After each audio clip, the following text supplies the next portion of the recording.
How do we prepare ourselves for an unpredictable world? Our world is large, chaotic, divided. So the question is not whether we will face uncertainty and conflict, but how prepared we are for it. How do we train ourselves for the global digital rat race that never switches off? And where do we find the time and the space to do that work?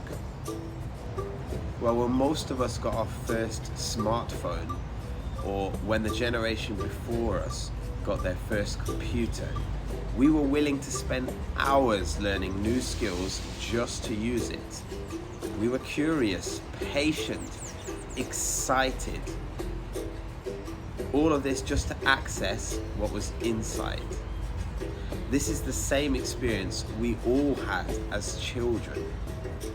Years exploring our bodies, finding our balance, testing our voices, building our imagination, discovering our potential to interact and to influence the world around us.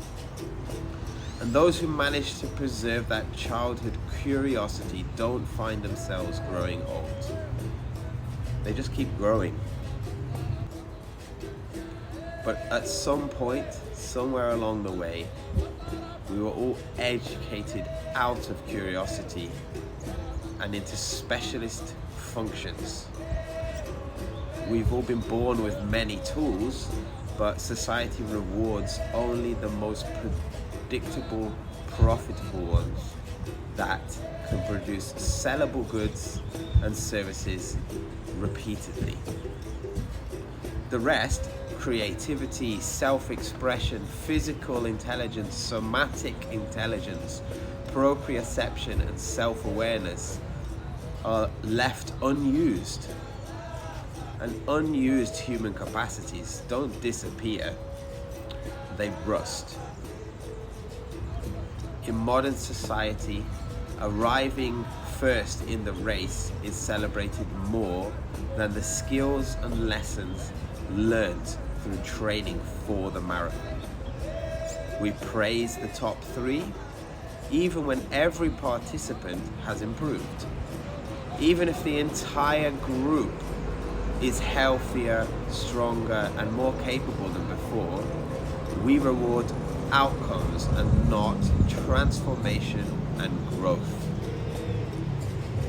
We may cry with joy when we hear our children speak their first words, or when they sing freely in the school choir. And then, not long after, we tell them to prepare for a proper job. Head down, silence, exam in progress. Somewhere between celebration and evaluation, curiosity becomes a problem. Now, singing, dancing, playing, and asking too many questions are not childish traits. They are human technologies through which we gain access to the world wide web of possibilities. So how do we solve this? First of all, we must learn how to pay attention. Not constant attention, but intelligent attention. Knowing what to look for and knowing when not to look. And sometimes how to look, but not letting other people know that you're really observing. So we receive unedited information. Learning how to read intention, not just words and not just actions. And if we time things well, using skill and not force, then we can fine-tune our efforts, use our bodies, not for decoration, but use them fully. Train our legs, our arms, minds and spirits to act together as one.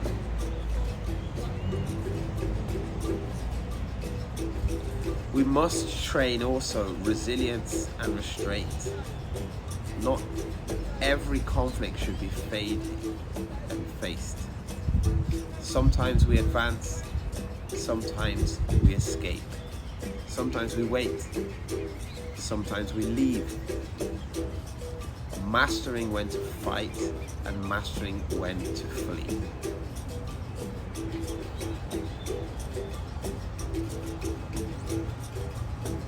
These are not skills for performing to an audience. They're problem-solving skills. How to resolve a conflict is much more about sentiment than movement, more interaction than display. We need spaces designed for us to play, to share ideas, to imagine solutions, to rethink life together. Every behavior we encounter in these spaces will reflect something outside of them. Some things nourish us, others harm us. But true wisdom is learning to sift the gold from the stones.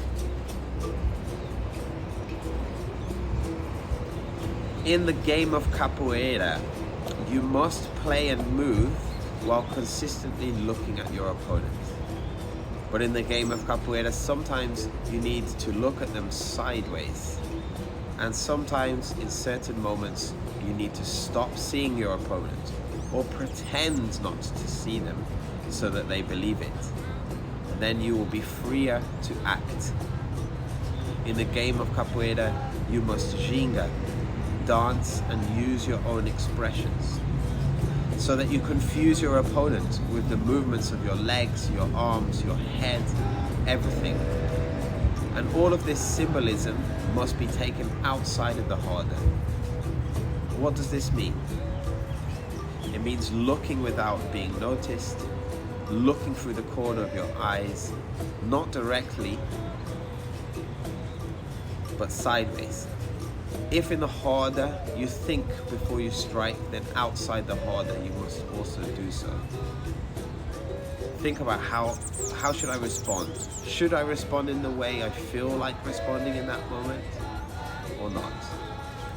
To be a capoeirista is to live the micro and macro at the same time.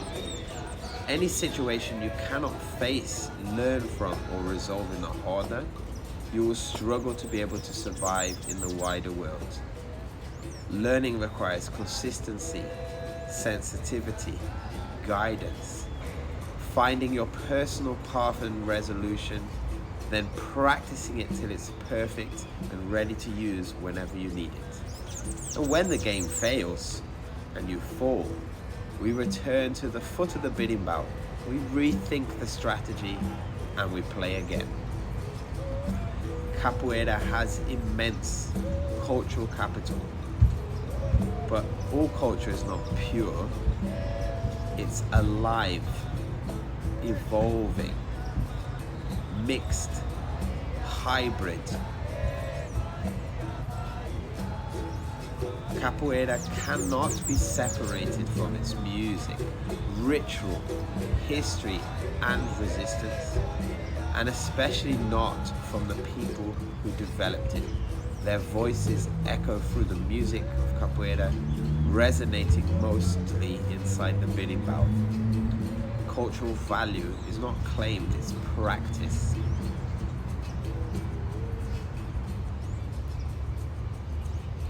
Capoeira is for everyone, but not everyone is for Capoeira.